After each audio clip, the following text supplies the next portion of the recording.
Ira. Um, can you hear me? Yes. Yes po. Right.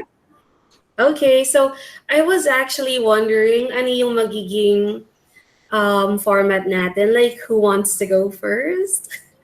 By age ba? By age? Again? Yeah, Sige, by height na lang. By height. I was actually thinking, if it's okay with you, I want to go first para after ko, I could concentrate na on moderating the discussion. Sige, Is that go. alright? Marami kaming questions for you, Micah, because this is your specialty, di ba? Yung about speech. So, i-correct mo na lang yung mga mali namin na assumptions. Kasi wala tayong feedback kaya hindi ko na alam kung tama yung mga ginawa natin. So, yun, puro assumptions ko lang yun. At least for me. So, correct mo na lang kami later. We would appreciate it kung ano man ang dapat naming malaman. Alright. Okay, thank you. Okay, so I've actually never presented on, what do you call this? On Google Meet, so I'm gonna try my best.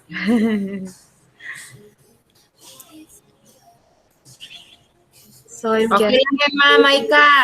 screen. Tayo lang. Okay. I am sharing my entire screen and then I should go to Ayun. PowerPoint. Is that correct? Okay. Yes. Yeah. All right. So can you see it now? Yes. All right. Okay, so for my case study report, this was the purpose of the study, to enumerate the factors that affect syntax development and to identify the approaches and techniques that would help in syntax learning. So I'm gonna explain later bakit super specific na sa syntax development ako nag-focus. Okay, so anytime that you have any questions, feel free to interrupt me. Sure. So these are the research questions. So basically, I looked at which factors were intrinsic and extrinsic to the child, and which of those were positively and negatively affecting his development. And then I also looked at what approaches and techniques could help with syntax development, considering yung factors that I was able to identify. So this is my subject. Itago na lang natin siya sa pangalang Daniel. He is 3 years and 3 months old, and he was diagnosed with developmental language delay. Tapos yung language that he speaks fluently are English and Indonesian. So English is usually used sa lahat ng therapies niya and sa school, pero sa bahay, everybody speaks in Indonesian. So just to give background information, because we are going to refer back to these later when we talk about the factors that affected his development. So he attends, although he has speech and language difficulties, he attends regular nursery classes. So that's one of the problems here actually in Jakarta. Kasi wala sila masyadong support for kids with special needs. So kahit na identified nila na merong difficulties yung bata, sa regular classes pa rin sila sumasama. So he attends speech and language, occupational, and behavior therapy sessions. So I'll just go to the occupational therapy first. So the reason that he is receiving occupational therapy is that he has issues with behavior, sensory integration, and motor skills. So for the behavior, some examples of his difficulties are hindi siya makaupo for a long time during tabletop activities. And then his frustration was also relatively low. So kapag meron siyang hindi masyadong maintindihan, nagagalit siya agad, and then sometimes he would try to escape the task. And then for sensory integration, so one of the reasons kaya malikot siya sa upuan niya is because he is always seeking sensory input. So gusto niya na very active siya. He always looks for physical activities because he has a lot of energy and he wants to use that energy up. So it's really hard for him kapag nakaupo lang siya in one spot. And then for the motor difficulties, okay siya sa gross motor, for example, like jumping and running, pero sa fine motor skills like using scissors or using writing materials like tracing or drawing, dun siya nahihirapan. And then he has additional behavior therapy sessions. Actually, itong behavior therapy sessions niya, he has it 8 hours a day every day. What? Mm-hmm.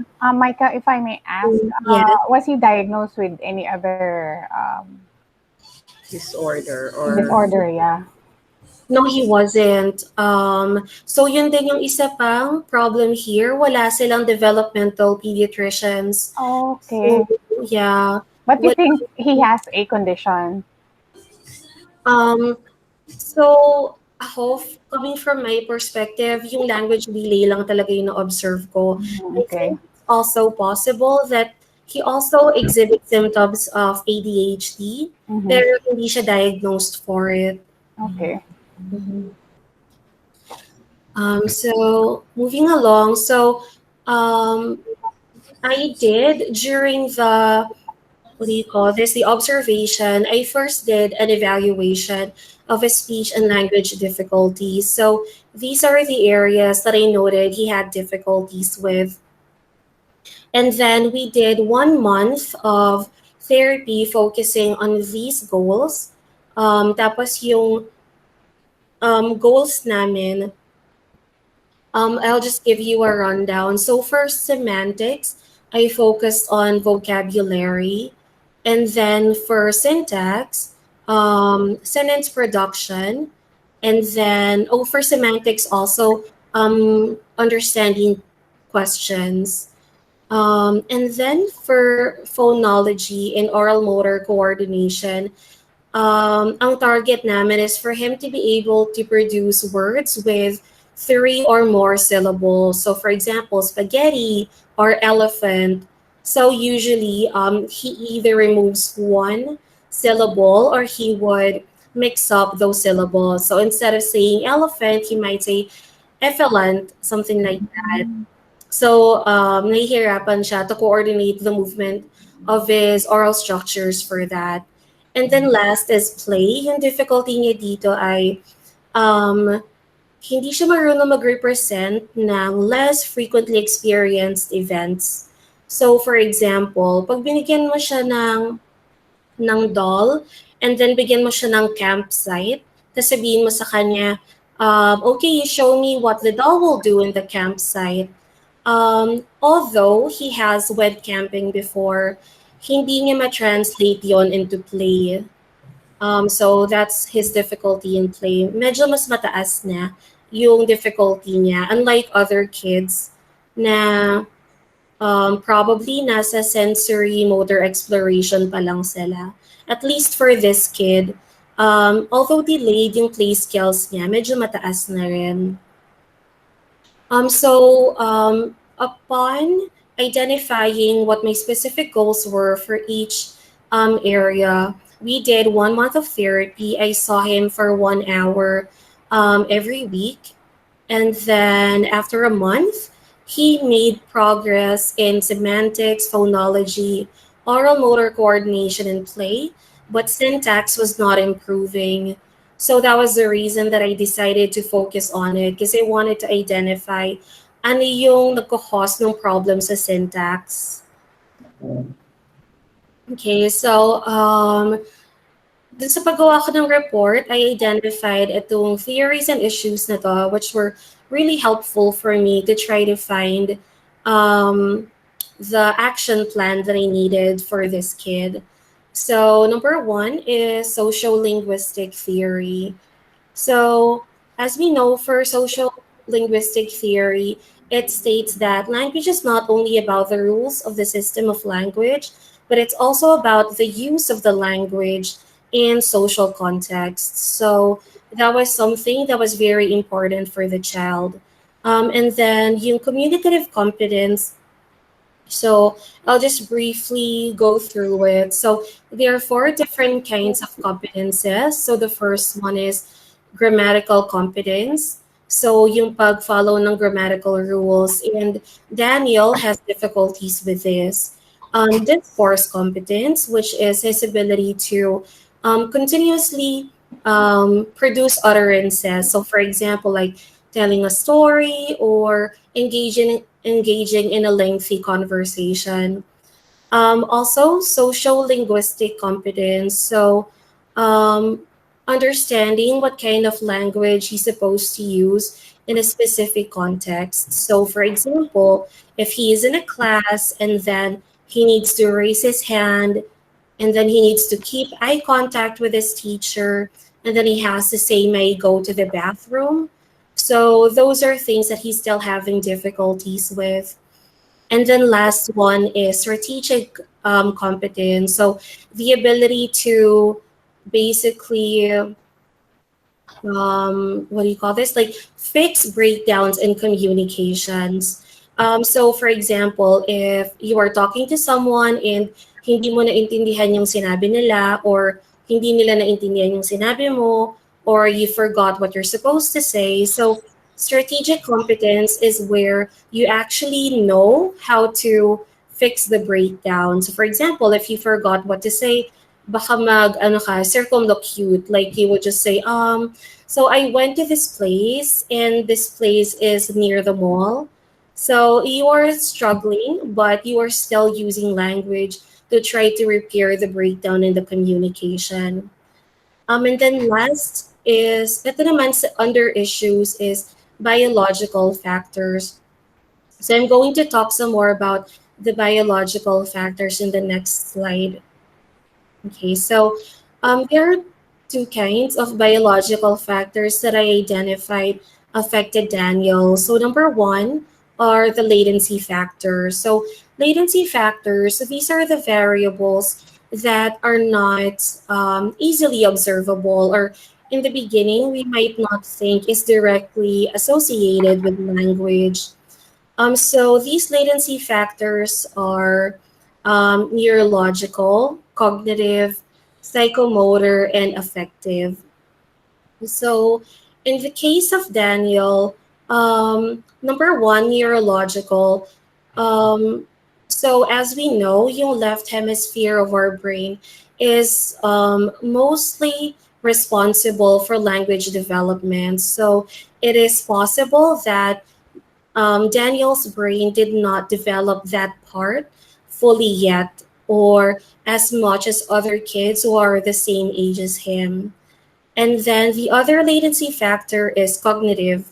So for his cognition, like I said earlier, when he played, he understood how to do camping, but he could not represent that through play. So I think that's one of the things that I always emphasize to the parents play is very important because it's how kids represent what they understand. And then later on, whatever they are able to represent through play, those are the same things that they are gonna want to talk about. So that's where the language comes from as well. So kung impaired ang cognitive skills mo, your play skills are gonna be impaired and your language skills are also going to be impaired. And then next is psychomotor factors. So like I said earlier, yung student ko, he has difficulties with sensory integration and with motor skills. So those two things are very important for the ability to control motor function. So if his body is not regulated enough or if yung fine motor skills niya are not developed enough, he will not be able to use those muscles para makapagsalita ng malinaw. So usually when he talks, he can talk very well if he were talking very slowly or if he were saying very few words. Pero pag mas mataas na yung demand on what he has to say in terms of length and complexity, doon lumalabas yung difficulties niya. And then last one are the affective factors. So, yung si Daniel, he's a very nice kid, pero mahiyain siya. So, slow to warm siya na bata. So, wala siya masyadong motivation actually to talk to other kids. Kasi he would much prefer to stay with people that he's comfortable with. So, that's also where yung limitation ng exposure niya to other kids comes from. And then yung other biological factor is the sex, which is he is a boy, and boys tend to be more affected by language difficulties compared to girls. And then moving on to the social factors, content exposure. So like I said earlier, mahiyain yung bata. So yung parents, they don't really persuade him um, to be in the same space as other kids kasi nga they're very careful na hindi nila masyadong ma-pressure yung bata, which is good kasi they are considering yung sensitivities ng bata. But it's also very important to try slowly na ma-expose yung bata to different social factors. I mean, different social contexts para magkaroon siya ng practice and model for proper language. Sorry, does anybody have any questions so far? Hello? Wala pong question. Sorry, all right. So I believe this is my last slide. So for the implications, number one is seeking professional assistance to address latency factors. So like I said earlier, yung student ko, he has difficulties with um, motor, psychomotor, and the neurological and cognitive. So all of those things could not be addressed solely by a speech language therapist or by a teacher. So we definitely need the assistance of physical therapists, occupational therapists, or even psychologists and psychiatrists. So I think this is one thing that some parents do not always see is connected with language difficulties. And the next is exposing children to varied social experiences. So going back to the theory that I alluded to earlier, the social linguistic theory. So it will not work if we only tell the child the rules of grammar, especially at the age of 3 years old. They are actually very dependent on modeling and on practicing those language skills in social contexts. So kung walang nakikita yung bata na opportunities or reason to learn a certain language, he's probably not gonna learn it. So going back to my goal, which is improvement of syntax development, yung parents niya kasi, like I said earlier, they mostly speak in Indonesian. Tapos yung therapy namin is in English. So, yung parents niya, when they do speak English, simple lang yung syntax that they use. So usually just two or three words in a sentence. So, kaya nahihirapan yung bata to move forward because he doesn't have a lot of models for lengthening his utterances. And then last is using language facilitation techniques. So for this one, kaya ko sinama because I saw yung sabi ni I believe Chomsky, na yung sa innateness theory, if I'm right. So yes, we can say na because of the brain, meron talagang abilities, natural abilities ang lahat ng bata to learn language. But we also have to consider that not all kids develop normally. So there are times na hindi na develop yung part of that brain. So providing language facilitation is very important. So language facilitation could come from the family, could come from teachers, could come from therapists. So dun sa case ng student ko, yung dalawang facilitation techniques that I found were really helpful for him were self-talk and expansion. So self-talk is just self-talk. So, alam mo, magkasama kami. Tapos, nagko-color ako ng circle. I'll just repeatedly say, I am coloring a circle. I am coloring a circle. Or minsan kakantahin ko pa yon na, I'm so sorry, but I'm gonna do it. I am coloring. I am coloring a circle. So usually that's what I do. I either talk repeatedly like a broken record or I sing, sounding still like a broken record. But it's really helpful. And then the other one is expansion. So if my student says, I am coloring, I'll say to him, I will acknowledge that number one. I'll say, that's very good. Good job saying I am coloring. And then I will expand that and add some utterances. So I could say, I am coloring a circle. So you could see that in those two examples, I was actually modeling the the behavior. So it means that me and him doing therapy, that was the social context where he was getting the models. So that's why I could not put enough emphasis into social contexts as the basis for facilitating or teaching language. And thanks. That's me and Daniel. Uh, so I hope that was not too long. It is actually just right.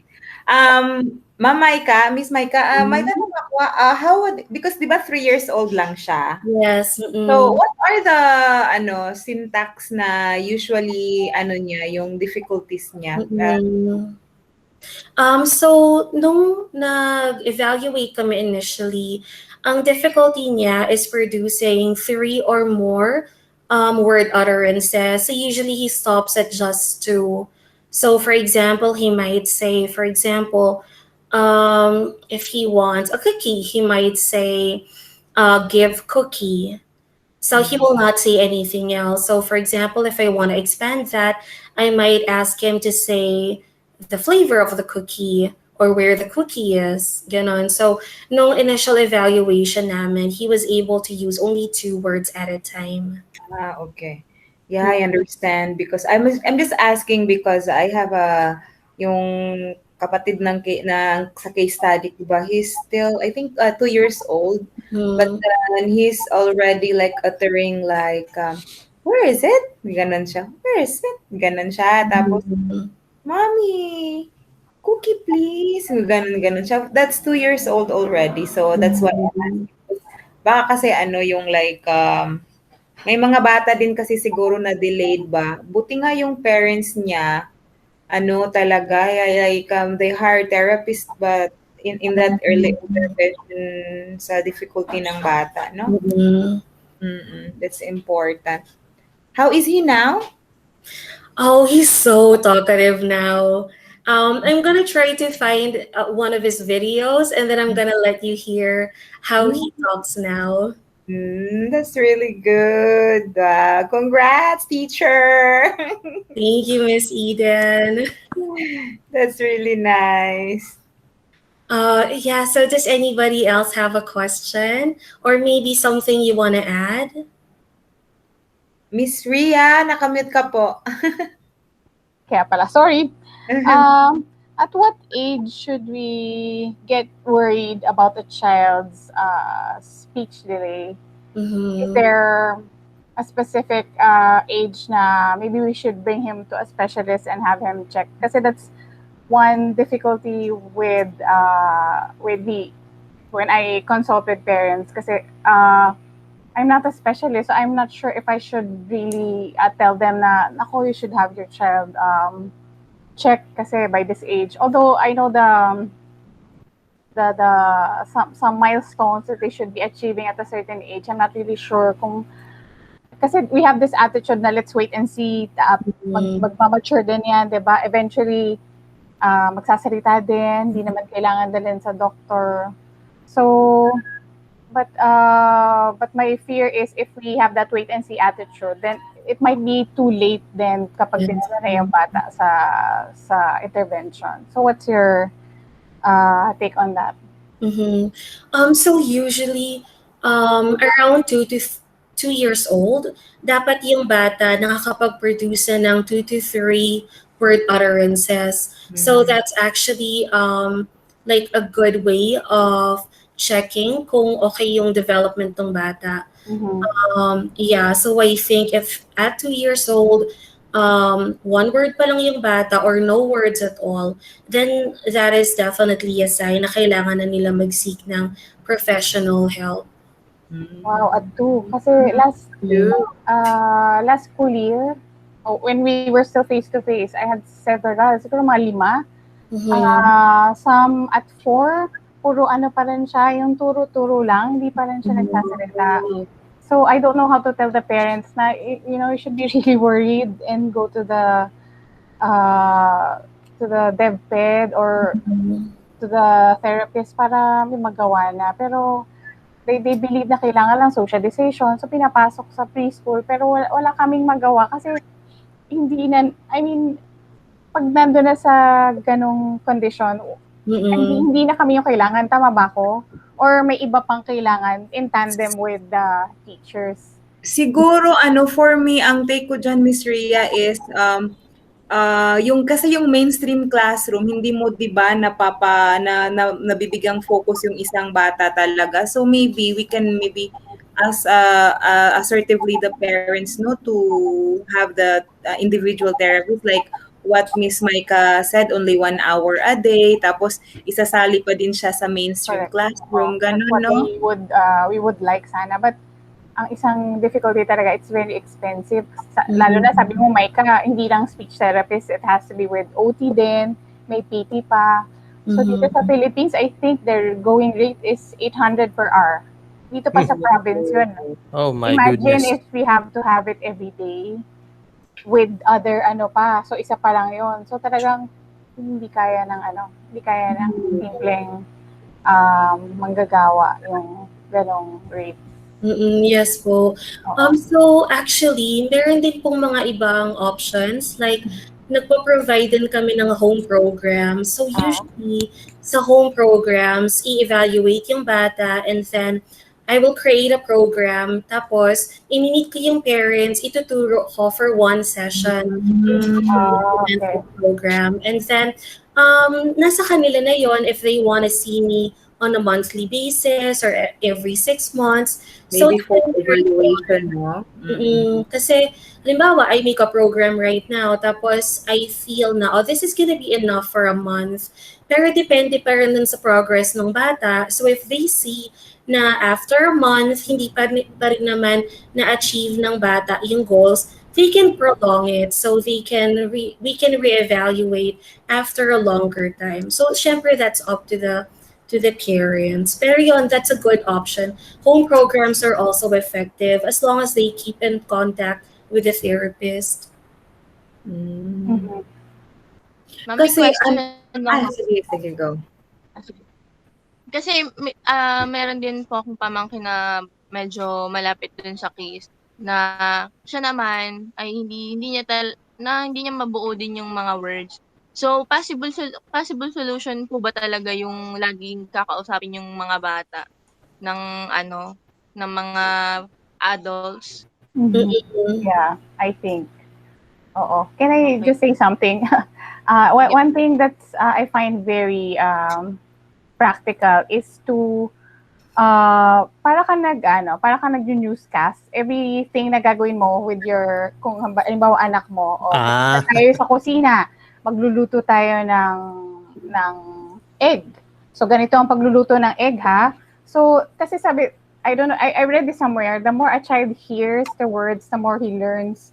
He gets to be familiar with words. Tapos mag-expand yung vocabulary niya. So, it really takes a lot of effort from the parent na kailangan may naririnig siya. Kasi kung hindi niya naririnig, paano niya ipoproduce yung sounds, diba? Tama ba? I don't know if I'm right, Micah.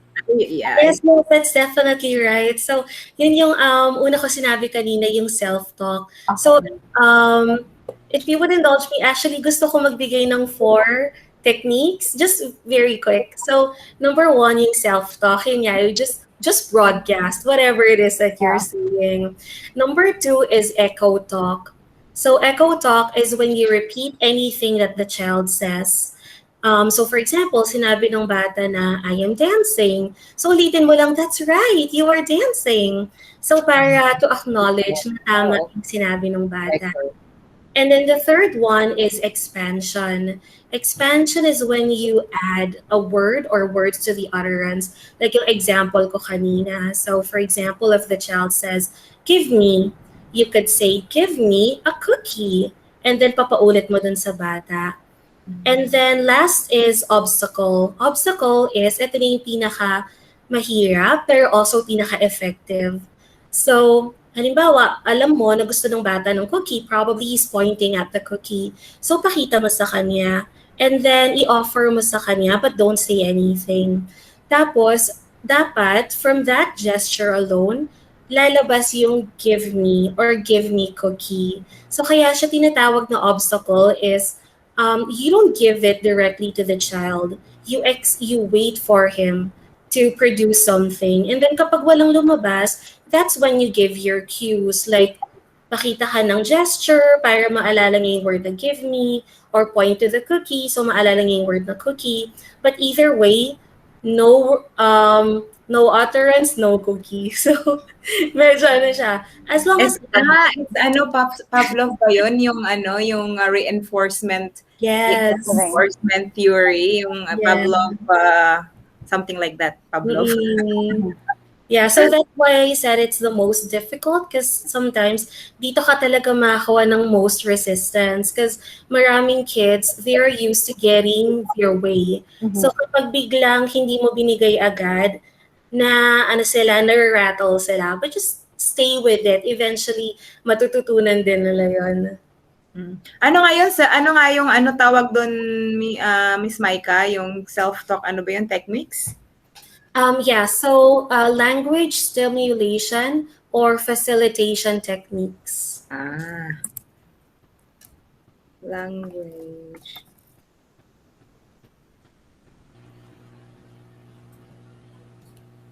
Actually, preschool teachers already practice this, but we don't know the terms lang, that what we call the terms. So, yun pala yun. Broadcasting, echoing, ano pa yung isa, yung expansion and gestures.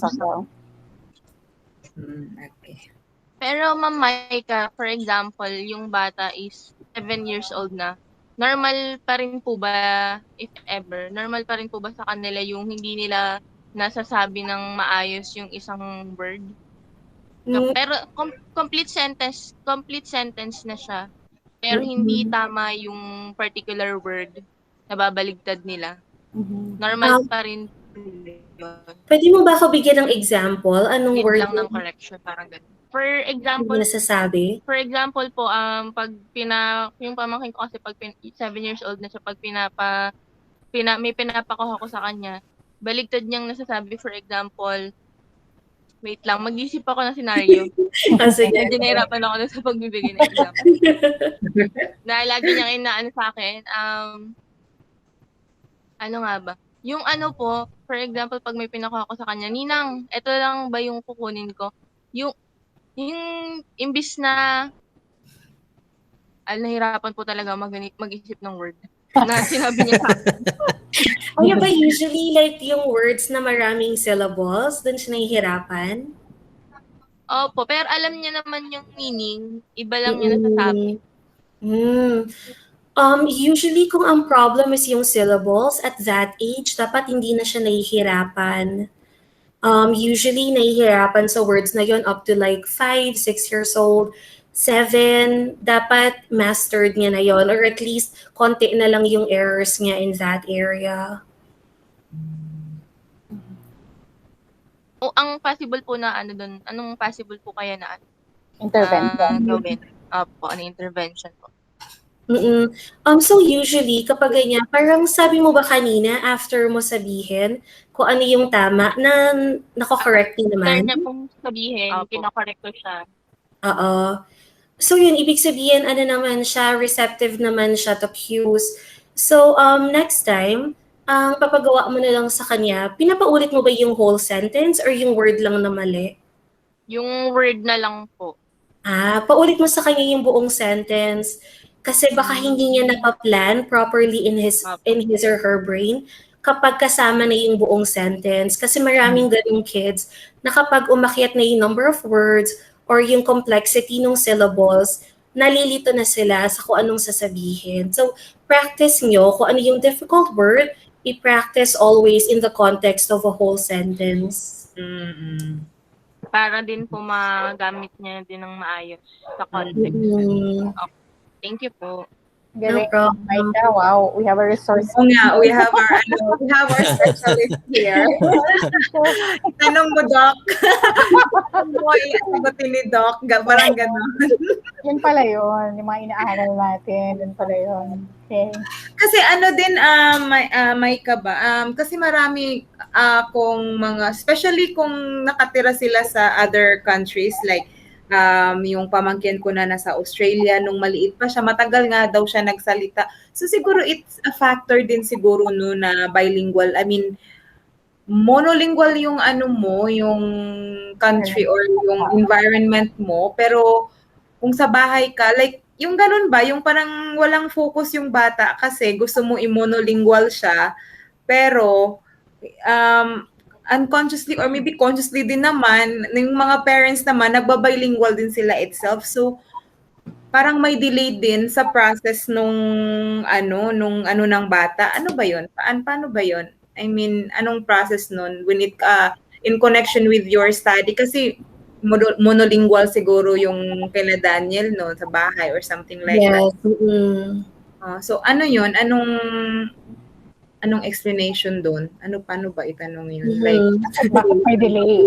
for the situation, like, Oo. bilingual in the bilingual environment at saka monolingual environment, pareho ba ng development ang mga bata?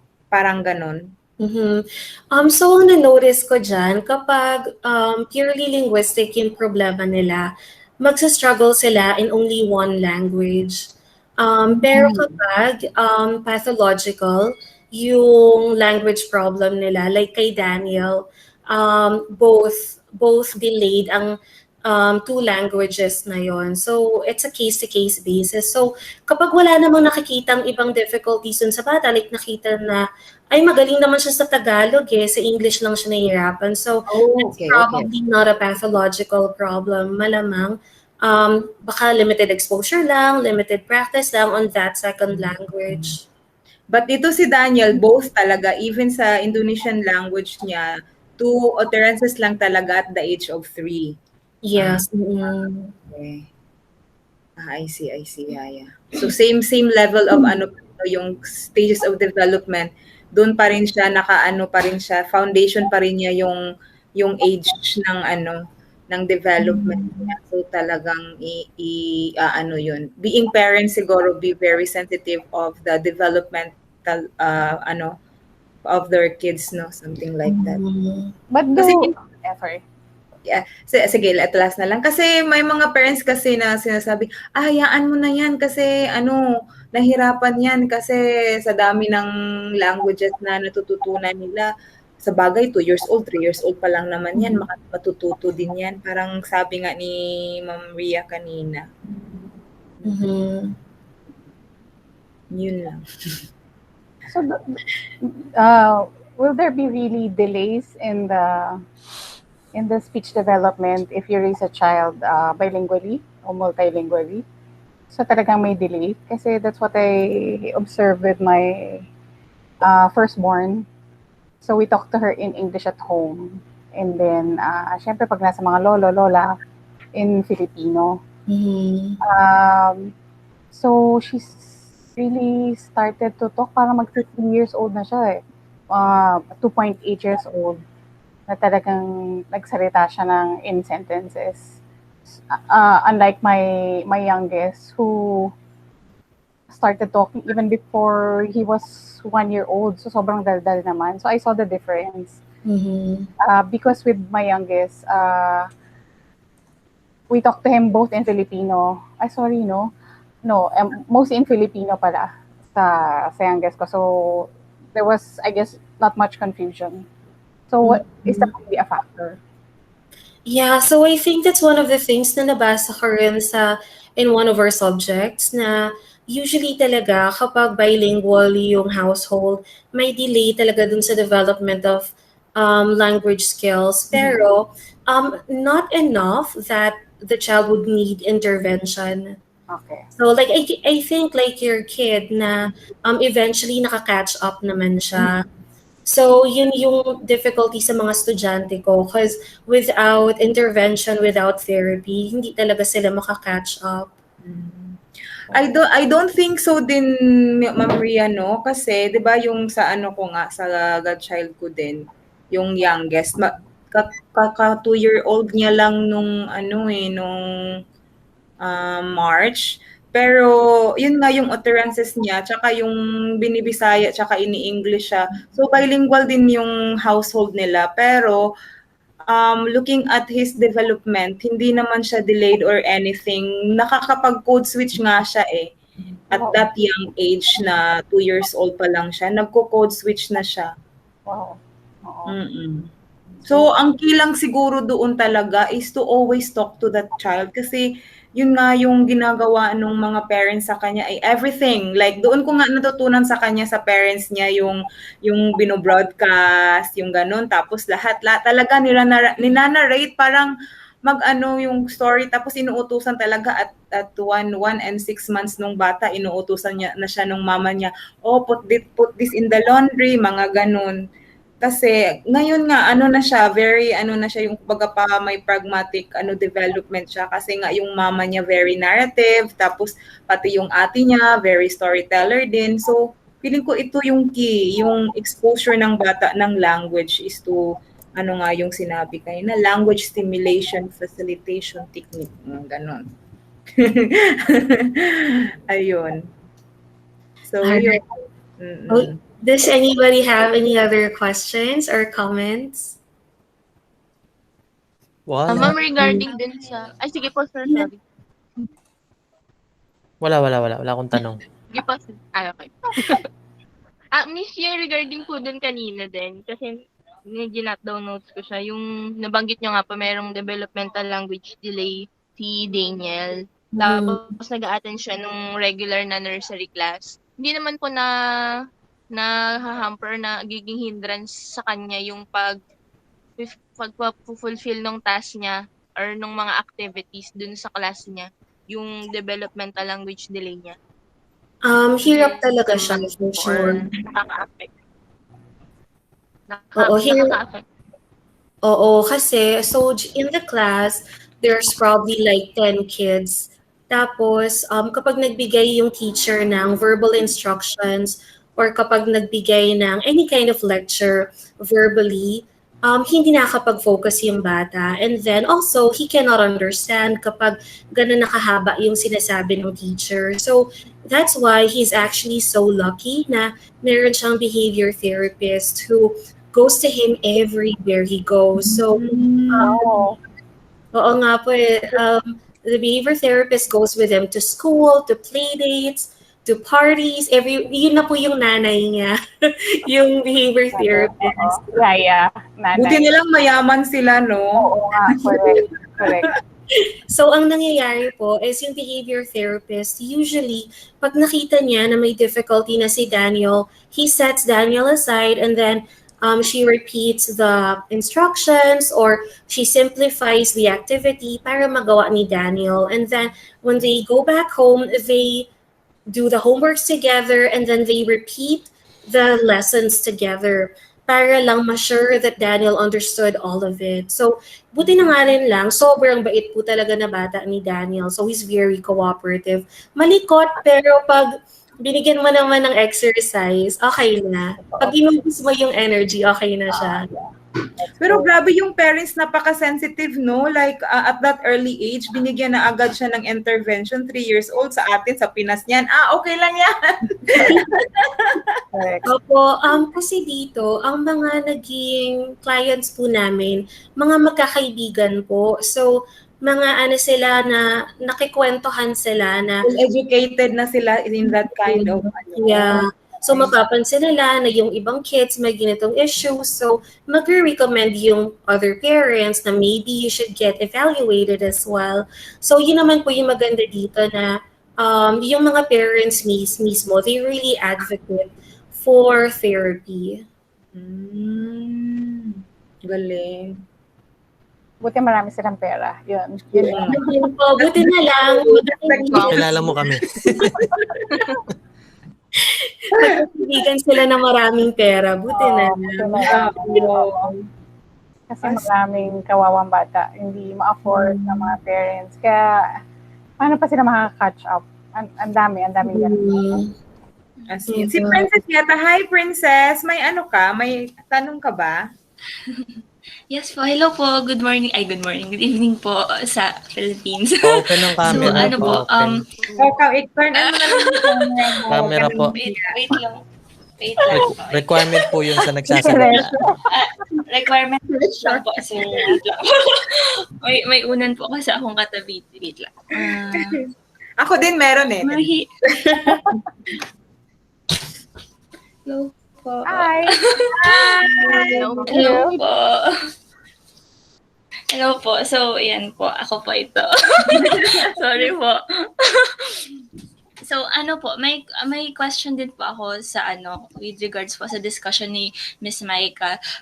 May apologies po, late na po kasi ata akong nakapasok and all that. May cousin din po kasi ako na like 4 years old, tapos somehow has this difficulty nga of like uttering words, ganun po. Kasi po, pag halimbawa, pino-for siya na parang siguro medyo nako-concern na din po yung magulang na kung bakit 4 years old nga ganun hindi pa po nakakapagsalita talaga ng maybe 2 or more utterances. Kadalasan ang sinasabi lang is 2 words like mama, papa, ganun lang. So siguro nako-concern na minsan po parang pinipilit na pasalitain ng ganito. And ang effect po nun sa cousin ko, parang nagra-rattle siya, nagta-tantrums pag ganun. So my question is, nakaka-affect po ba sa tingin niyo, Miss Maika, yung feeling ko po kasi one of the factors upon interviewing my aunt is that parang binibitok ata po or something. So does that have a connection na parang which is more preferable? Dapat po ba at a younger age sanayin mo na ang bata na parang full-blown sentences na or ganun? Or maybe yung baby talk and all that? Yun po. Yeah, I guess based sa depende sa kung anong klaseng baby talk. So, for example, if it's motherese, like natutunan natin, it's actually okay. But of course, up to a certain age lang din. So, I wonder up to what age nag-baby talk to your cousin, yung aunt mo? Would you know?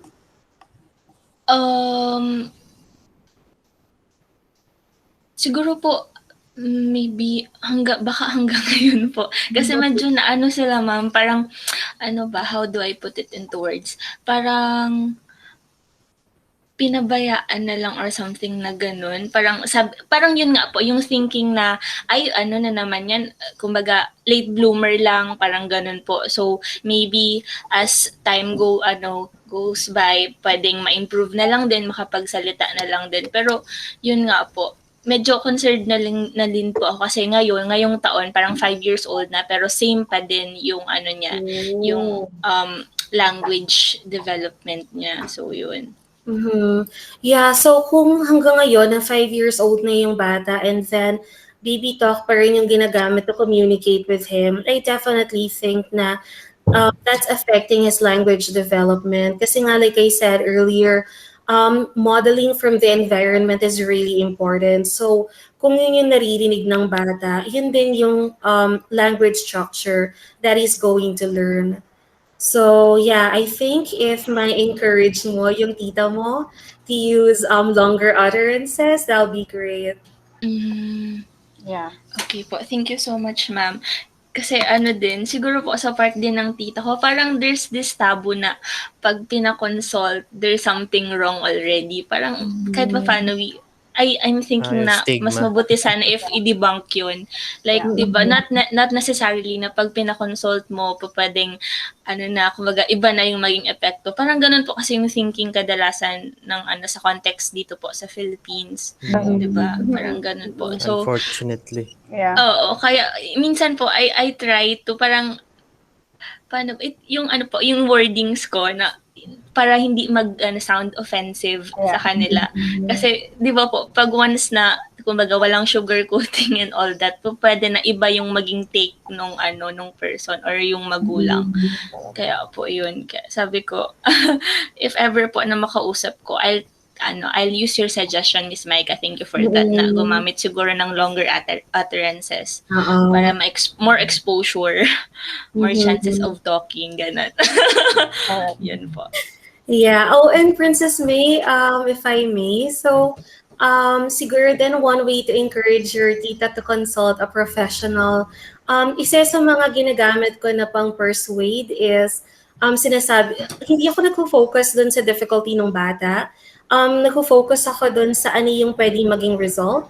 So like, if for example, nakikita mo na medyo concerned sa education yung tita mo, so baka pwede mo sabihin na, I think mas tataas yung grades niya if makapag-therapy siya. Kasi mag-improve yung language skills niya, mag-improve yung social skills niya. So maybe you can look at that. Like, i-check mo ano yung priorities ng tita mo. And then you could use that to persuade her. So like, stick to the positive side of therapy. Agree. Okay po. Oo. Thank you so much, Miss Mike. No I'll take problem. note of it po. Alright. Yeah, I would just like to add na Ayan. yung gadget use really is one of the major causes of, I don't know, correct me if I'm wrong, but it's what I have observed and what I have read in OMG, ma'am. some of the Yes. studies.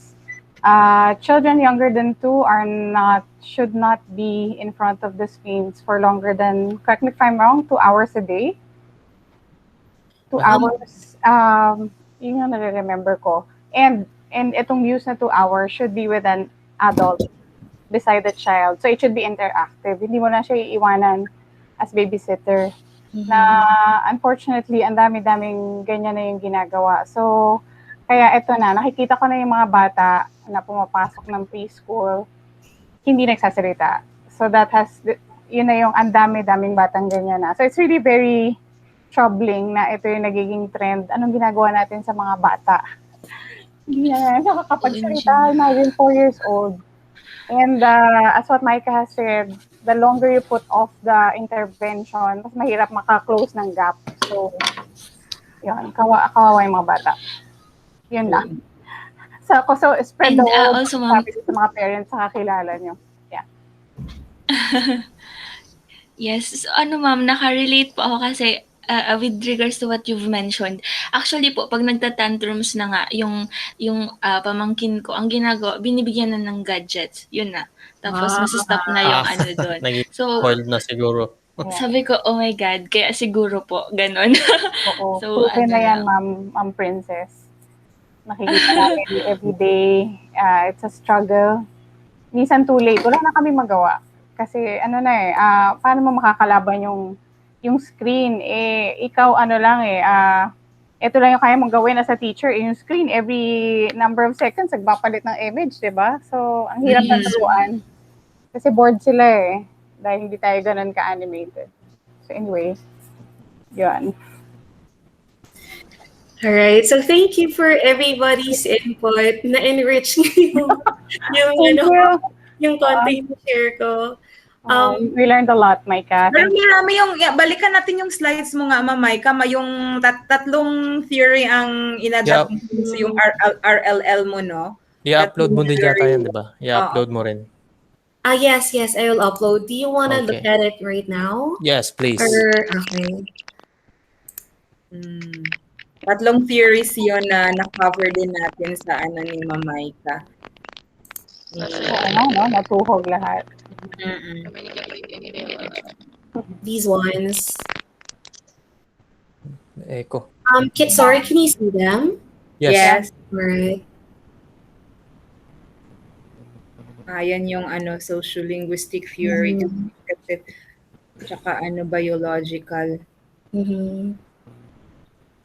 Under yun na.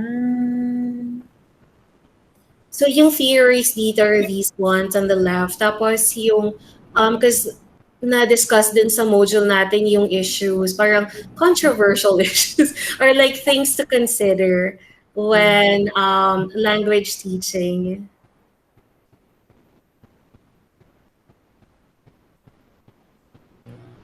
Please let me know if I could stop sharing na. Okay.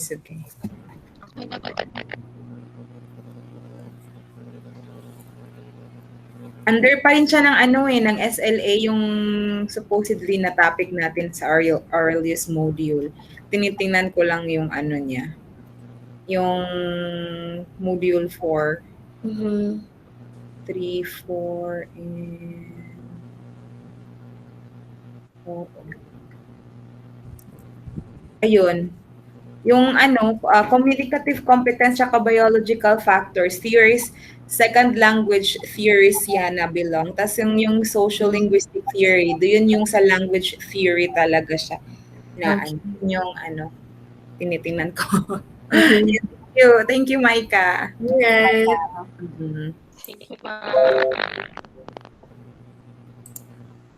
So, Ayun. yeah. Have we stopped sharing? Okay. Yeah. All right. So now let's move on to the next presenter. Does anybody want to volunteer? Ako na lang. All right. I don't have slides, ha? Sorry, I'm not prepared. That's all right. Kwento ko lang. So, wait. My case study is about Lucas.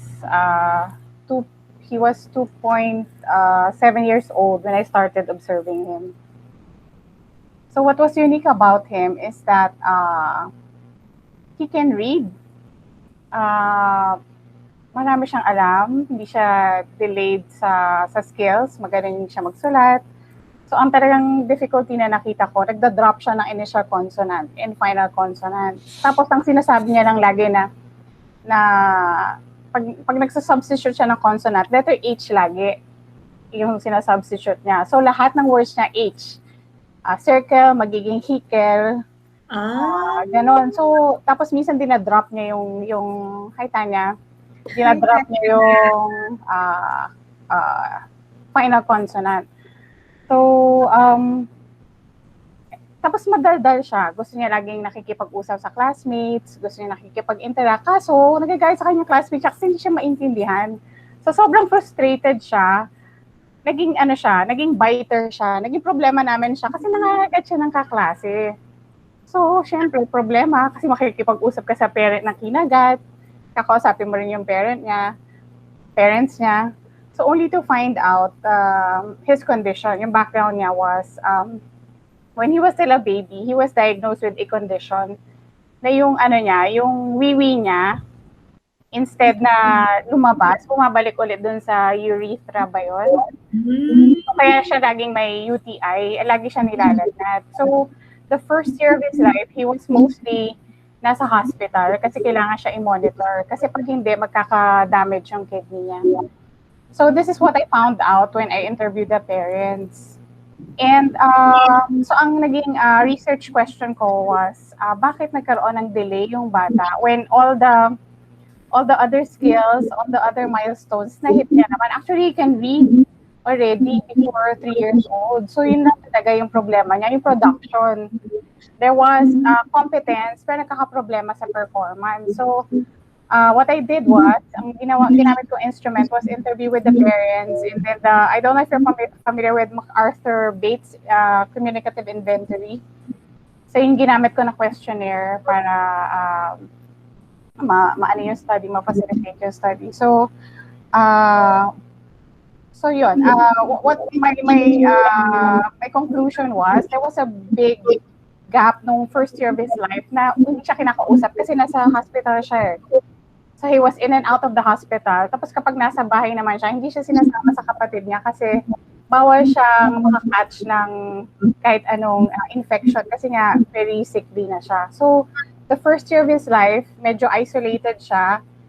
Hindi siya nakakausap ng ibang tao. Kapag nandun yung mga parents niya, they have to speak in hushed tones kasi kailangan nagpapahinga siya. So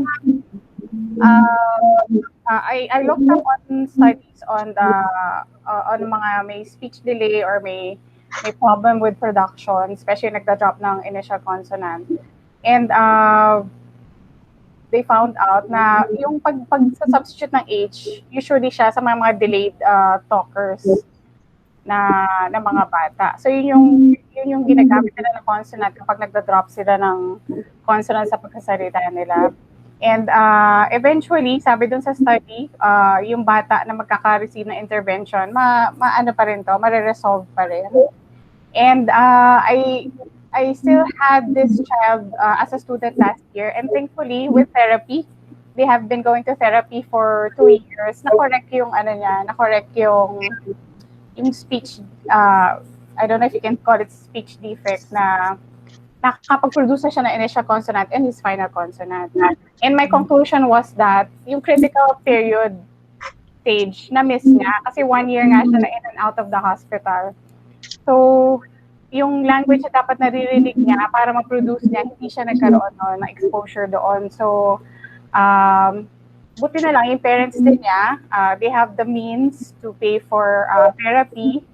Nagpa-consult sila kaagad after I have finished my case study. So kaya tuwan-tuwa ako kasi I felt may kinaratnan yung ginawa ko kasi naniwala sila dun sa study na kasi ang sabi dun sa isang nabasa ko, we should not adapt the wait and see attitude, but watch and see. You should set goals for a child. Dapat after 3 months, ganito na yung nagagawa niya. Tama ba, Ma'am Maika? After 6 months, dapat ganito na.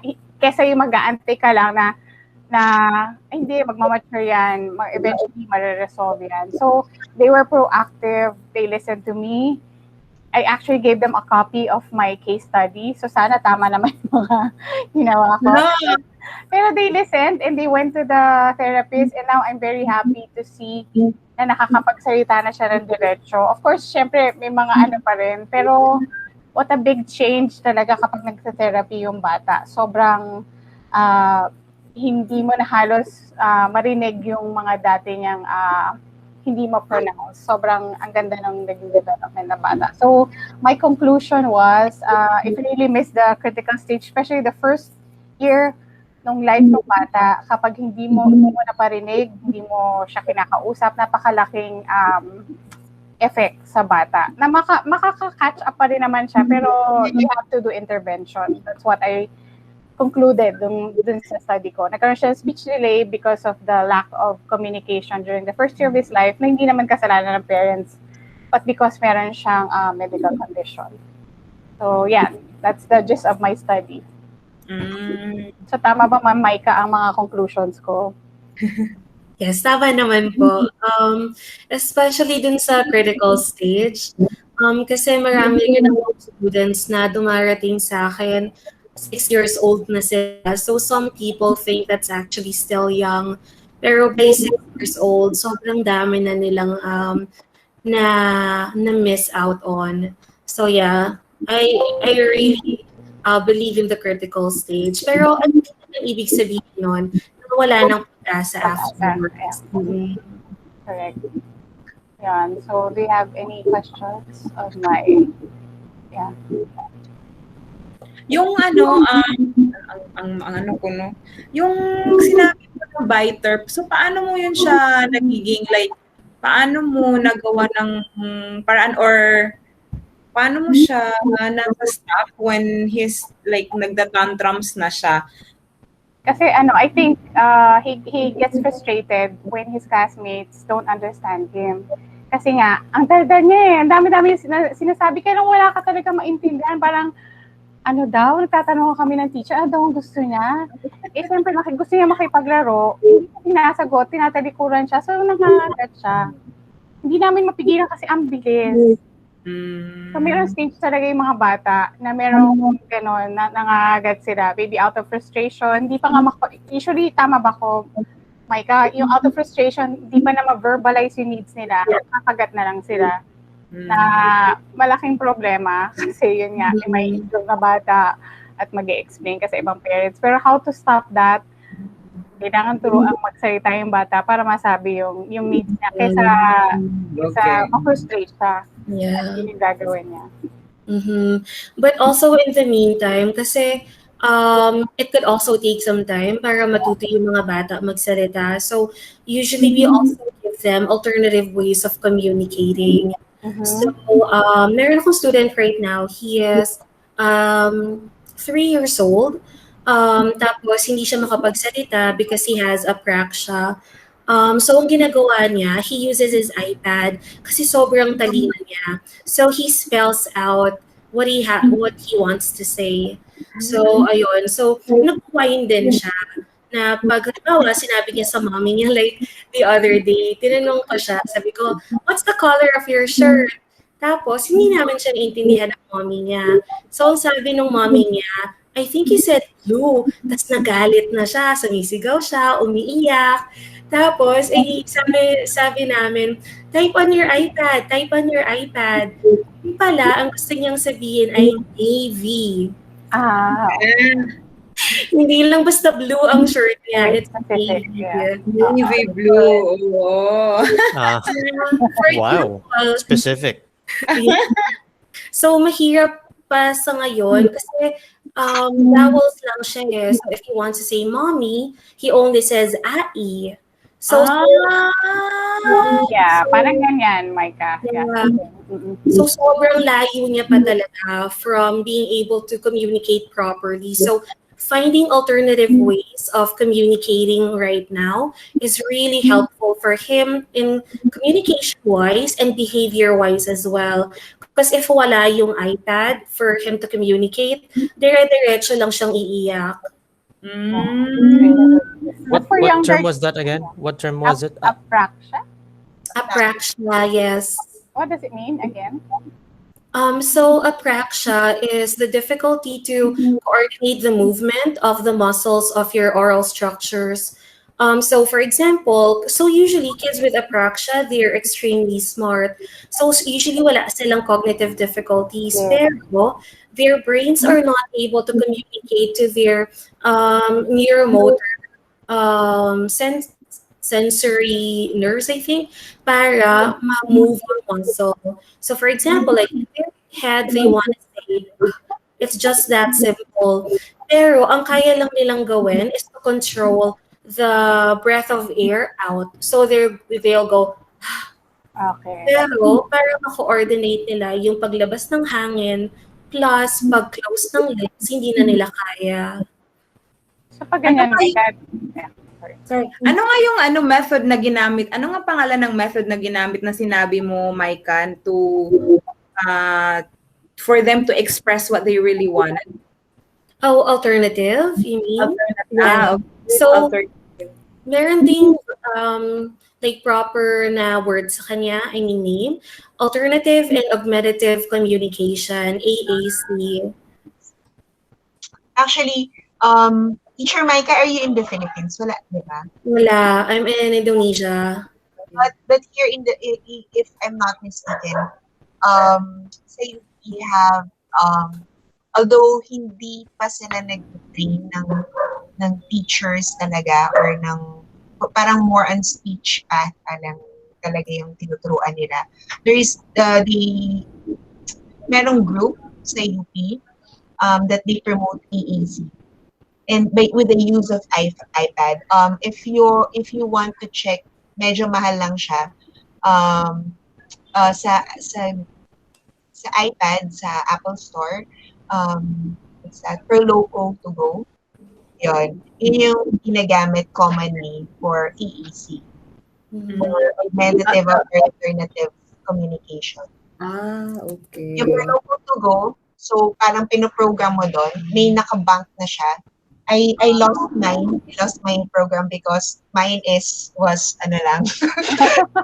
Actually, pina-install ko lang. So, nawala siya kasi matagal ako nawalan ng kill for 18. But, ang maganda sa kanya, if you check it sa YouTube siguro, you can see. Parang you could form nga yung mga syntax eh. Since nakaka-write na ng verbs, ng adjectives. Since you could add pictures, and then nagsasalita din siya mag-isa. So, if you hit yung buttons, mag-form ng phrase or ng sentence, tapos pwede niyang ulitin. So, yeah, that's another way to do EAC. And I think may natandaan akong seminar just 2 weeks ago about EAC. Yun nga yung pinopromote ng UP. Tinig EAC, parang gano'n. Tama ba ka, Teacher Micah? If you're familiar with that. Sorry po? Tinig EAC, parang gano'n. No, I haven't heard it. Parang ganun siya. I'll try to search for Tinig AAC Project. Tinig AAC. Project.com. Oh. Ito siya. So, yung ano. So, I'll share it. ano din talaga, no? Specific need kasi din yung, specific need din kasi ng bata yun. So, as teachers talaga, we really need to be observant sa mga special needs ng kids natin, no? Especially sa mga daycare teachers, no, na so that they can relay it to the parents. Buti na lang Miss Ria, yung parents nung pag mga nangyayaring ganon, anong ginawa, ano usually ang ginagawa ng parents niya? Actually, exception yun rather than the rule. Most of them, they don't listen to me. May instances pa na lumipat sila ng school kasi parang they found it offensive na pinapa-consult ko sila kasi yun nga, mahirap i-accept ng parents na may problem yung bata na delayed yan. Yun, okay. So, buti na lang, itong parent na to talaga, nakikinig siya sa'yo. Yeah, buti na lang. Kasi sayang yung time kung hindi pa naan yung bata. Yan. Tinigi. You could actually subscribe sa Facebook. Hanapin ka na lang sa UP Speech Path siguro. Tapos, usually, they provide free seminars. Pero hindi talaga how to use AAC, but more on what to watch out for, when to refer. Yung ganyan pa, no? Maganda yun, yeah. Parang advocate type, or parang kayo yung mga educators and parents or therapists, they're the ones na parang magda-direct or dun sa mga nangangailangan. But not currently training daw sila ng AAC talaga for the teachers. But I think sa mga international websites, you could still try to look for mga free certificate courses about AAC. Hindi nga lang siya tailor masyado to Proloco to go. But Proloco to go kasi is a very nice app for AAC. Just my take. May mga free app din. Nice. Check na events. Hindi nag-share sa akin. Hindi ko siya nag-share. Galing. How do you do AAC po? Sorry, di po? Nag-AAC po kayo? Yes, Proloco din ang gamit ko. Napakaganda, no? Bibili nga ako pag-October 50% daw siya. Pag-December month. Wala, nag-lock na yung akin. Kasi fake. Yung sa akin, nakishare lang ako dun sa isang parent eh. Kasi I think pwede sa 2 or 3 devices yung Pro Loco. So nakishare ako ng bayad kasi nga ang mahal. Mahal niya. Nasa 10,000 ata siya. Wow. It's 12,000. Wow. Oh my goodness. Yeah. That's one gadget. In 1 year? Um, Or lifetime na I yun? think it's lifetime kasi Ah. isang beses ko lang binayaran yung magulang eh or nakalimutan niya na ako. Sige. Siguro nakalimutan. Kaya nakalimutan. It is a very nice, especially pag hindi kaya mag-talk man. Yeah. Ang dami na ngayong kaya lang not all pa din kasi nakaka-avail eh. Money lagi ang issue. Oo, os in. Yeah. Yun nga. Ganda ng mo, ganda ng mga cases nyo, may mga mga special needs yung mga bata na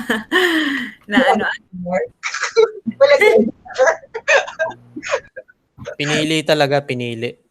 Oo, ako yung kung ano na yung available yun. Actually, masarap din magturo ng regular. Kasi ako naman kasi high school kasi ang tinuturuan ko, middle school and high school from grade 7 sa drama. Pero usually sa literature, grade 9 to 10 yan. Tapos may writing lang ako, tsaka drama, grade 7 to 8. So, wala talaga ako mapipili sa requirement na binigay ng teacher natin. Mm-hmm. So yun, the nearest to me is my So, na-share ko na naman yun. Next time ko i-share yung ko. Sino pa yung... May ka mag-moderate ka. Miss Rhea, are there any other questions or comments for Miss Rhea? All right, we're all good. Okay, so who wants to volunteer next? Anybody? Sorry, nawala ako. Yung late. Yung last dumating. I nominate Tanya. Ano nangyayari? Wait lang. Ano mangyayari? Share lang yung first, what's that? Case study. The language learner. If you still remember. Okay. So, who I had was my kapatid ng inaanak ko kasi yun nga, I didn't have the time really to parang puntahan yung kid every day. So, siya yung pinakamalapit kasi kapitbahay ko siya. So, apparently, this kid was, I think, 2 or 3 that time. And very, very bilang yung kanyang nababanggit na words at that age. Tapos, siya, babad din siya sa iPad. Walang masyadong nakikipag-usap sa kanya kasi kahit yung kuya niya na inaanak ko na high school na, babad din sa iPad. And the mom also, babad din. Yun, babad din sa cellphone. Stay-at-home mom siya, pero kumare ko yun. So yun, konti. But apparently, hindi kasi sila masyadong hindi sila masyadong aware pa with the milestones and all. And yun nga, I think similarly, they believe na parang magmamature din yan. Ganyan, magsasalita yan. So ngayon, 5 na siya. I'm not mistaken, or magsi-6 na siya. Medyo nagsasalita na siya. But significant yung kanyang, makikita mo na significant pa rin yung kanyang delay. Pero matalino kasi siya. So, magkaaway nga kami ng bata. Yan, joke na magkaaway. Pag nakikita ko siya, lagi ko siya inaasar. Ayun. Kasi nga, ayaw mag-talk. Magsalita ka. Yan. But siguro, I think because of matalino yung bata, in all areas or in all domains. He can do things on his own. He can, anything else is good. Hindi pa nag-aaral, so they can't see yet the difficulties or the struggle or the impact of having that language delay, I guess. So they still couldn't decipher kung may delay ba talaga or wala yung bata. But I believe nag-ano tayo ng mga theories doon. So what I included there was the behavior and socio-emotional. Ano ba yun? Na theory. I forgot what theory was that. Yung may social aspects. Yun. Yun. I think those are the two main theories that I included in that case study. Yun yung naalala ko. Kasi nga, if you notice, the environment, the social part is not there. And pala, why behavior? Di ba, pag behavior, I really need an emphasis on that. Sa behavior theory talaga, if I'm not mistaken yung thoughts yun. ABC kasi yan sa ABA. Parang ano yung antecedent, ano yung behavior, ano yung consequences. From consequence to siya sa behavior. So usually, yung mom pa, ito pa yung problema sa mom. Bago mag-ask yung bata, binibigay na yung needs. Yun. So, or halimbawa, umiyak lang ng konti. Anong gusto mo? Ibibigay na lahat. So, wala na talaga yung bata chance to be stimulated. Sa SPED nga, lagi ko sinasabi, or pag sa mga parents, lagi ko sinasabi, isabotage yung bata. kung naaabot, sabi, naaabot kung naaabot, tago nyo. Para ma-stimulate sila, talagang mapilitan silang magtanong, magsalita, yung needs nila. Kasi pag wala yun, di ba, ang behavior naman, it's either you try to access something, you try to avoid, access on something, you try to avoid, you push back something, or censorship. Well, obviously, that yung dalawa lang naman yung mag-function dun sa batang yun kasi regular, neurotypical kid naman siya. At wala yun nga, pag naiinis siya, binibigay agad. Pag ayaw niya, pinapakalaan siya. Yun. Or hindi pa siya, hindi pa niya ini-express, inaano na niya, binibigay na ng parent. So wala na talagang chance to stimulate the need to speak his needs. Yeah. So kaya siya behavior. Social, wala nga kasi. Walang kausap yung bata. Kasi buong araw naka-iPad siya. Wow. Wala siyang eye contact masyado. Yun. Kaya na siya nagka-cry. Ngayon medyo meron na, pero sobrang limited pa rin. Hindi nila napapansin. So, wala tayong magawa. Yun lang. Very simple naman yung case study na yun. Wala ka ding parang like, anong recommendation mo dun sa parents na for the intervention? Yung recommendation ko, ano nga ba? Usual, like, bawasan yung screen time, pag may kailangan, hayaang magsalita, hayaang mag-express, ituro yung words, print-rich environment, kung pwede mong i-label mo lahat. Yun, usual recommendation.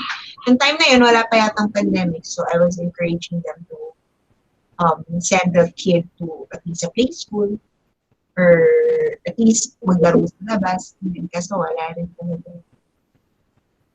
Yun. So, usual recommendations, kung naalala ko siya na tama. Mga ganun. Good. I have my, dito. Wait lang. 201 yun, no? Yes. 201.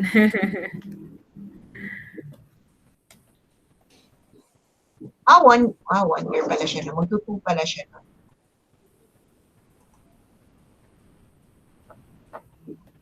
Here. Medyo, may share it.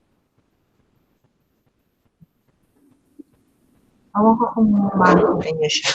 But, yeah, I think I did yan. Behaviorist. Yun nga. because it's a behavior talaga, acquired behavior. Ako naniniwala ako dyan. I'm an advocate also of verbal behavior. Yan. Tapos yan, nativist. Ayun, hindi na maalala ko ano si nativist. But, yan, yun siya. Family factors. Ayan. Tapos, let's go to recommendation. Explain ko pa siya. Medyo mahaba siya. May recommendation pa yan. Ayan, magtuto siya ng time na yan.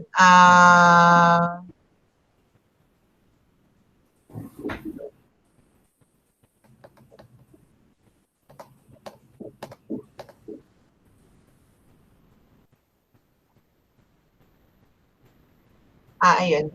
Ayan, so reduce screen time, sensory stimulation, opportunities to imitate sounds and requests, print-rich or language-rich environment. Yan yung mga usual recommendations na nagbibigay ko.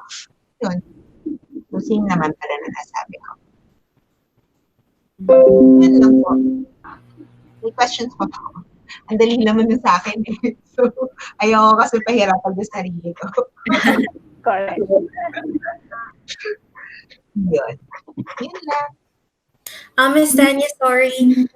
Could you tell us more about verbal behavior?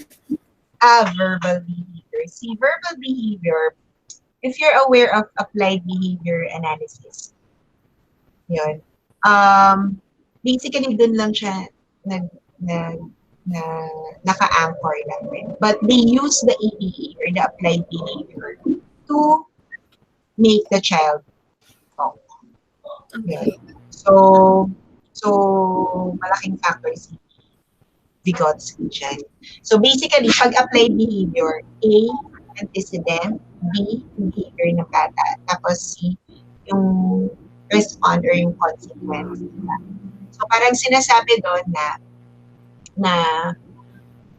halimbawa, antecedent, sabihin ko, hi, I'm Tanya. Tapos yung kausap ko, ano yung magiging behavior niya? So yun yung response, di ba? Sabihin din, hi, I'm Joe. Tapos, syempre, since yung consequence, magre-respond ulit. So, ngayon, ang behavior ng bata, depende sa antecedent. So, ang antecedent, meron ba siyang gustong kuhanin?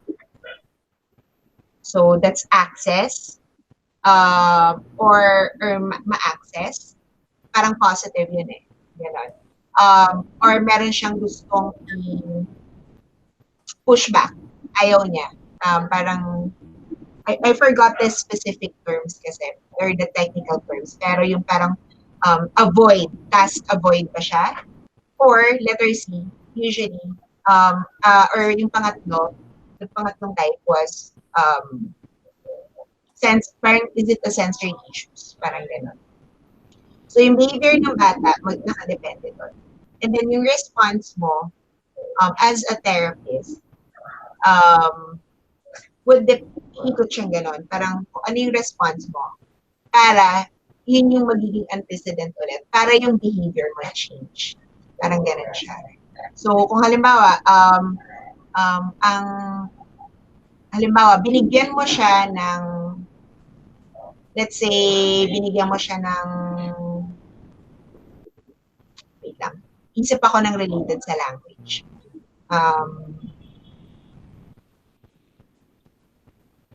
Okay, halimbawa, meron akong kid na pinag-fluency activity ko. Usually, it's a beginning reader. Tapos, ano siya, yung kanina lang na kid ko bago ako mag-join. May autism siya.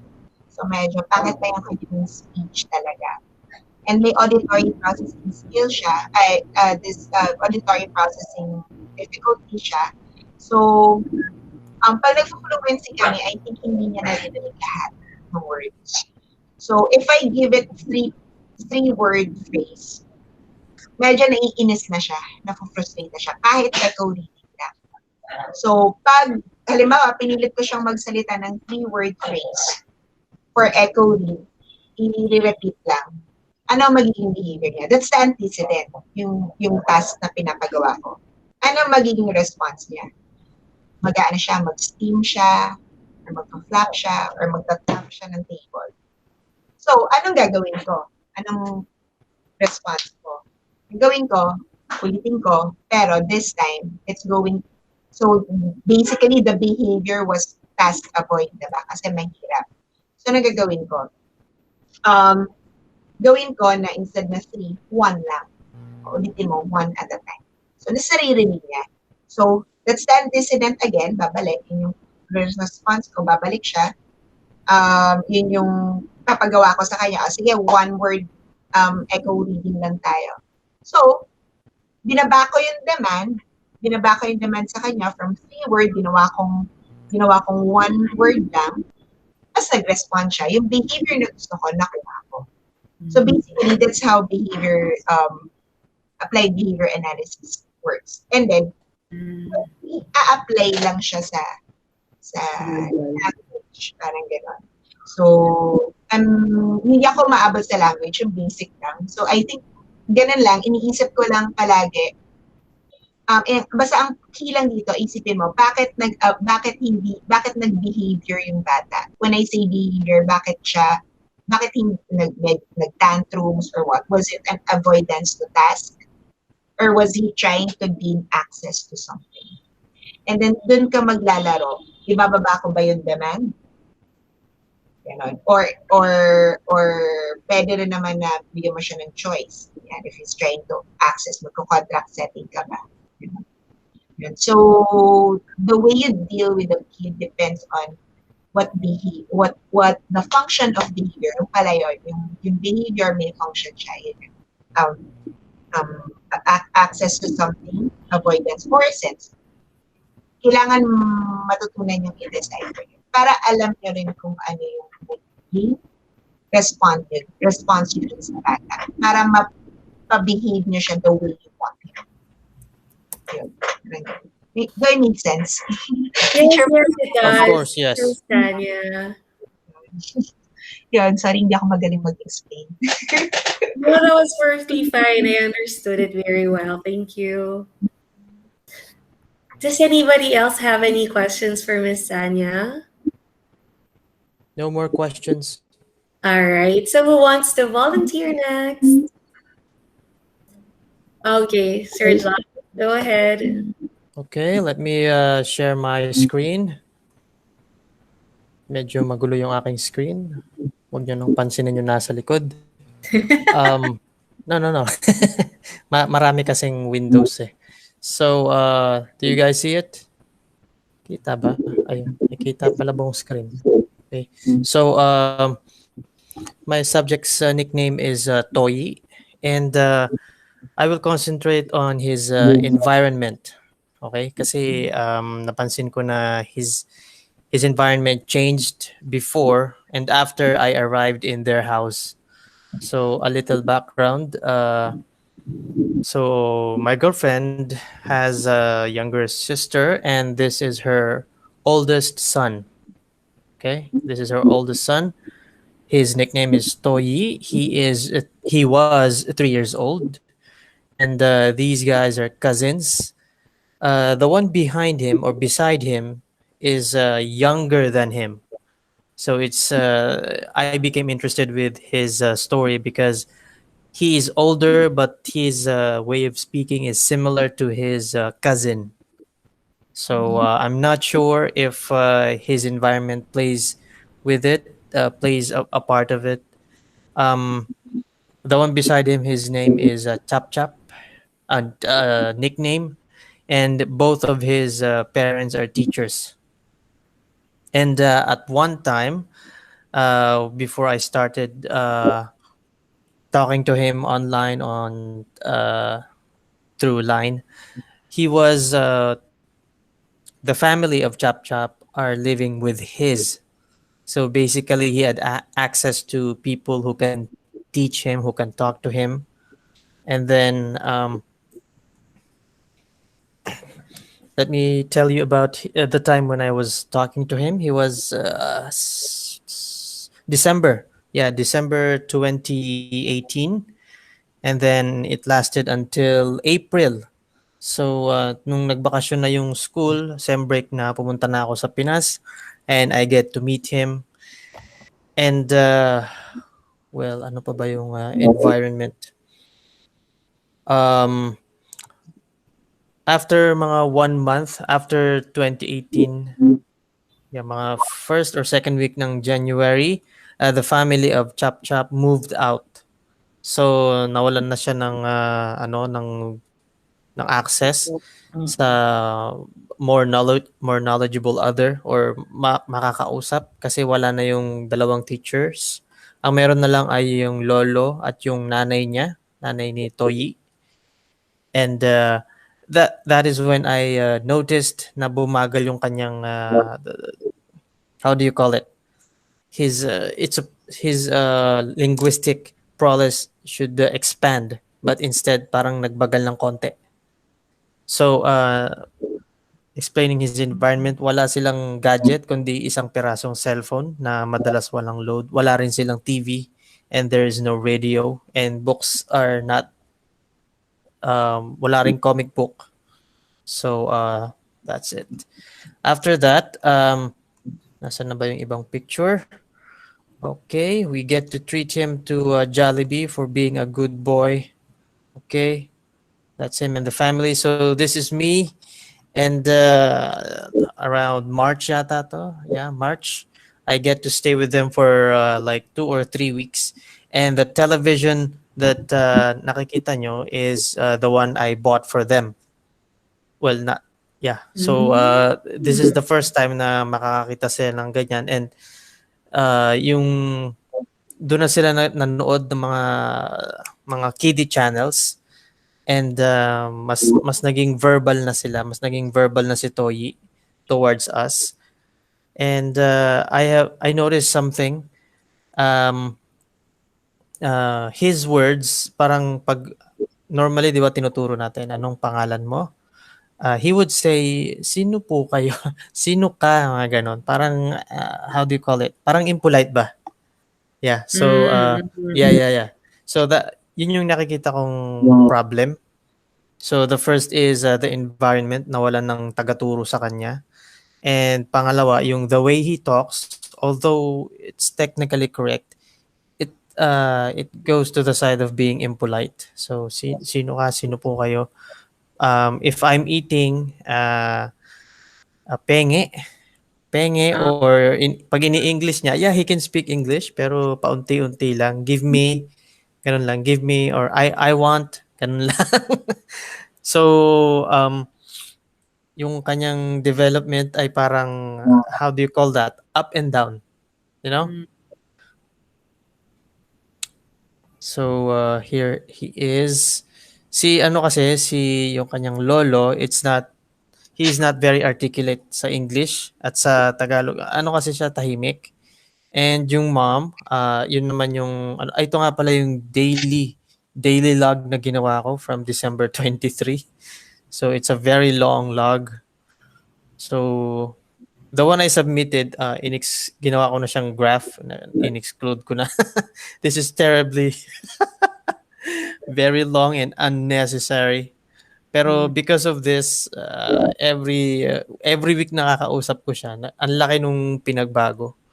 Pagdating dito sa last one ay April na, no? So, malayo na yung pananalita niya. Tapos parang, what do you call that? Taglish na. Yeah. So, I noticed that he mixes yung code switching.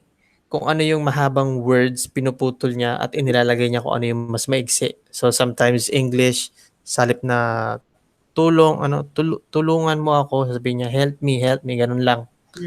So, ayun. That's it. In yung mga cases kanina, you guys were talking about yung problema ng bata, meron ba siyang mental problem tuloy. Deficiencies in speech or whatever. This time, yung napansin ko sa subject ko, his environment changed before, during, and after.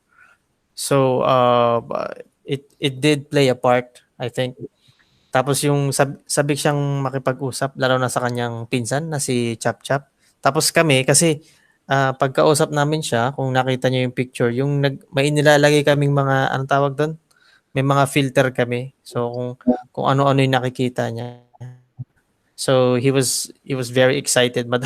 Madalang kasing gawin yun eh. So mas talkative siya pag mga ganung pagkakataon. Ito yung mga samples namin ano. Ayan. So tingnan niyo mukha kaming mga Bugs Bunny. Ayan. Pati si Lolo. So yan. So yun lang. Uh, environmental changes changed the way he spoke, and what do you call this? Parang the more na masabi siyang makipag-usap kapag kinakausap mo siya parang sasagot ng sasagot. So yun lang. I hope you guys ask me questions because I don't know how to explain it in detail. Thank you, Sir John. So does anybody have any questions or any comments? Comments, please. Sir John, I do have a question. Yeah.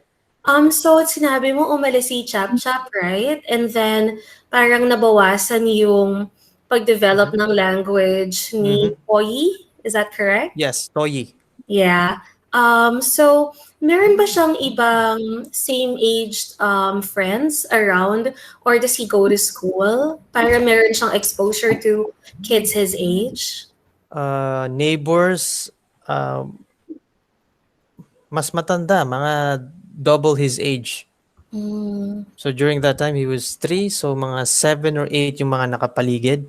And he does not go to school. Pagkakaalam ko, ngayon pa lang siya papasok sa school instead of like during that time.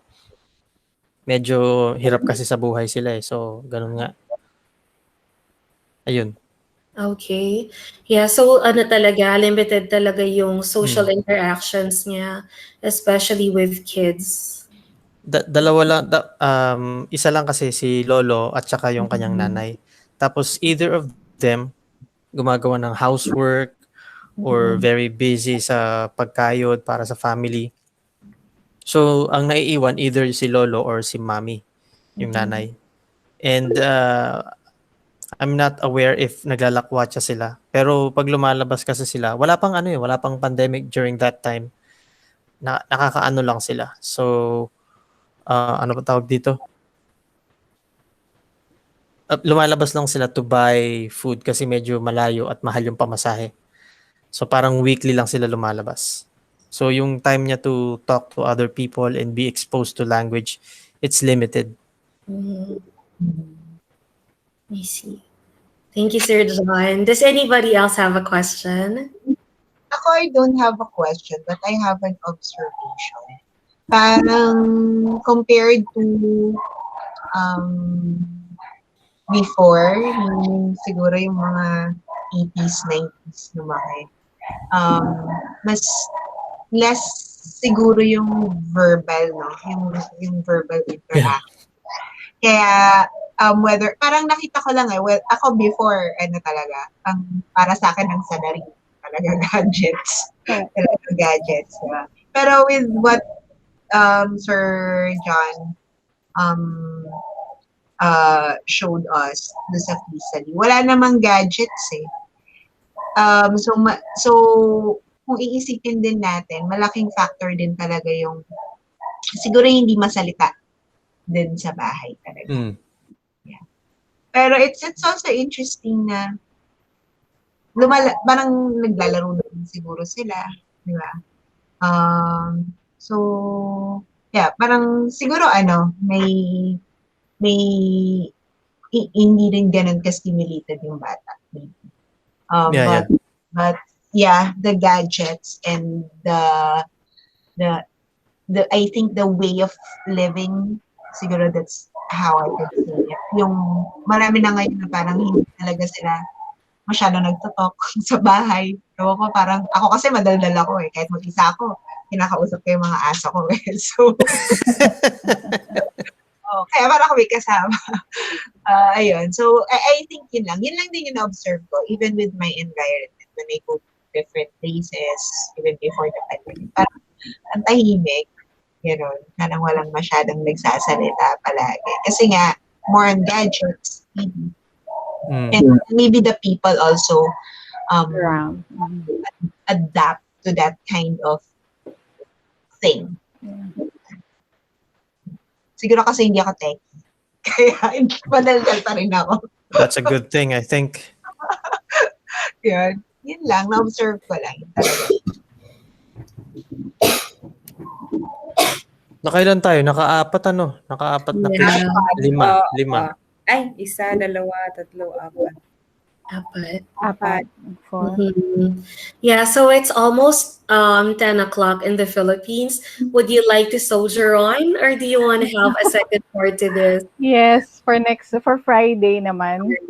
Lobat na. Second part.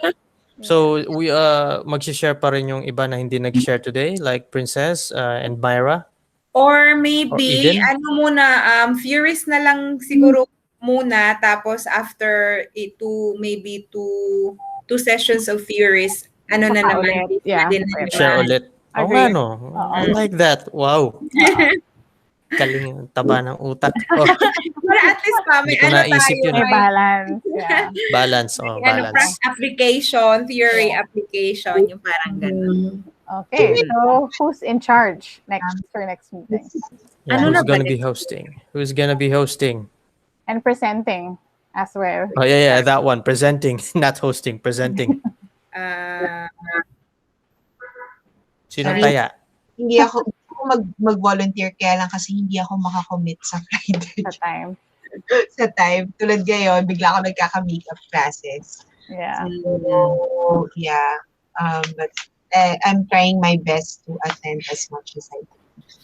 meron pa tayong isasabihin ko lang, baka comfortable kayo sa sa theories of language, kasi natapos na tayo sa acculturation and nativization. Yun yung module 5. Meron tayong accommodation theory, discourse theory, variable competence model, the universal hypothesis, and the neurofunctional theory. So, bali ilan pa yon? 4? 4 ba? 4. Okay. Kaya ba ng isang meeting yon? Short lang siya? Di ko alam kung siguro yung ano ba to? Tig-dalawa. Per meeting. Oh, pag-comparison ulit. Kasi yung isa lang yung na-cover ni Sir ano lang yun, module 5, acculturation, tsaka nativation, tsaka denativation. Okay. Ay, ganun ba? Isang module lang yun. Pero parang ang dami na kasing laman. Oo Oo nga. nga, true. Oo, isa lang yun. So meron pa tayong 6, 7, 8, 9, 10. What? Oh, wah. Sa SLA theories lang, sa SLA theories yun ha, unit 2. Okay. So, Akala ko malayo na tayo. oo nga eh. I-share ko ha, para makita nyo yung ano. So, kung 4 per meeting, Ano ba ako? A window lang pala. Sige. Ayun no. Ito yung kay Sir. Tapos, ito pa tayo. Yung accommodation, medyo marami siya kasi medyo siyang determinants of successful, ganun-ganun, accommodation. Tapos, discourse. Matugo pala to. Tapos, variable competence model, tsaka ayan sila yung sa ano. Tapos after that, ayan, linguistic, socio, ganun-ganon. So, yun. Ayun, ito pa sa SLA pa to. Ayan, theories of second language acquisition. Sino yung accommodation at saka discourse? parang maiksi lang naman siya, ilang pages lang, hindi ba? 112 to 135, 112 to 128 yung ano. Ito, 136 to 149. Tsaka 138 lang kasi itong sa summary na to summary and references. So, konti lang. Bali, ma'am, ano po bang gagawin? I-present siya ng discussion po. Oo. Tama po ba? Slide, Mhm. Po, slides. ako na lang po dun sa accommodation and discourse. Try ko po. Yay! Sige, sige. Yay! Sige, ako, two theory sa'yo, no? The accommodation and discourse. Good job! Okay. So, Friday. Pero Sir John, ano na lang, ikaw na lang yung laging mag-o-open ng kasi para diretso na ikaw na mag-upload sa mo, sa drive mo, tsaka sa Okay, okay. Ako talaga yung nag-ano.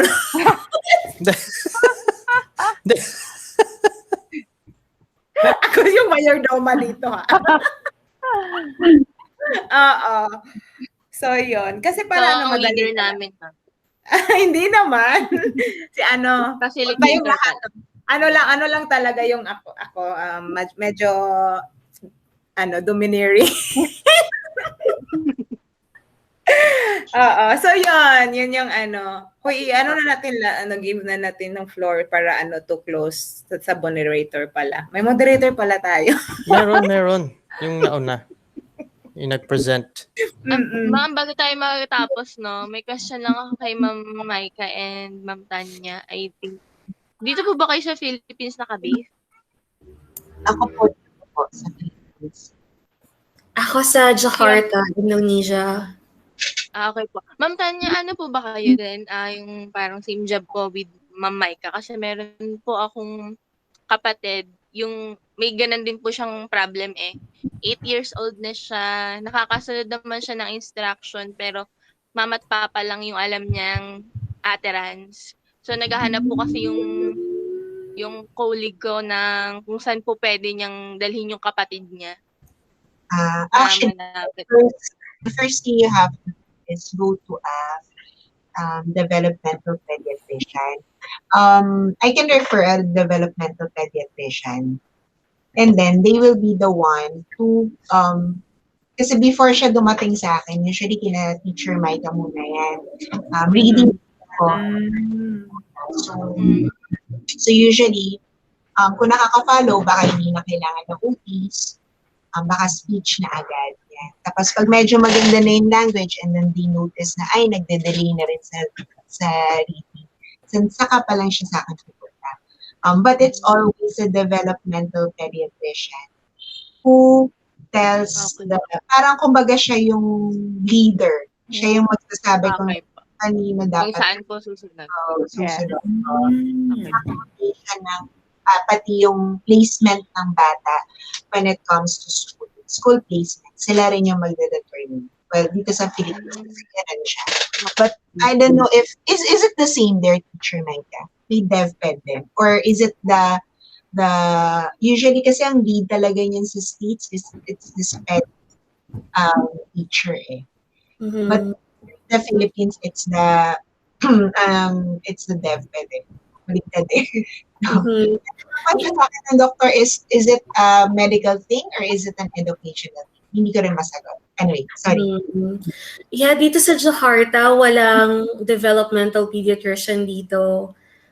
So usually, yung students namin, they either just go to an ordinary pediatrician or pupunta sila sa ibang bansa to meet with a developmental pediatrician there. Pero may mga situations din na dumidiretso yung students sa amin na referral from school or referral from other parents in our clinic. But yeah, in the Philippines, I would also recommend na developmental pediatrician muna. You could message me so I could provide you some list of developmental pediatricians. Pwede niyong puntahan. Based on locations din yun, di ba? Opo. But Thank based you, on, ma'am. but currently they do teletherapies already. So although it's not as, I think it's not as parang kumbaga mas na-assess properly if it's person to person. If you can, you could come dito nasa Manila ka ba? Sure, Ano po, sa Laguna po. Sa Laguna. Yun. So, I think the closest na pwede niyang puntahan would be sa BGC, St. Luke's. Yun. So, yun, pwede doon. Or St. Luke's dito sa QC. Or UST, pwede ka rin kayo refer sa UST or perpetual. So, yan. Depende. Yan. Just PM me so I could, andun naman ikaw sa group Sige po, message. ma'am. But I could provide you the list of the DepEds na pwede mong puntahan. Yun. Sige. Kung hindi Thank kayo you, ma'am. as teletherapy yung nag-offer din sila. Thank you po. Ayun. Yun lang. Alright, so are we all good for today? Yes. Yes, Thank ma'am. you so much. Yeah, thank you so much po. Thank you, Micah, for Thank you hosting. po. Yeah, thank you so much to everybody also.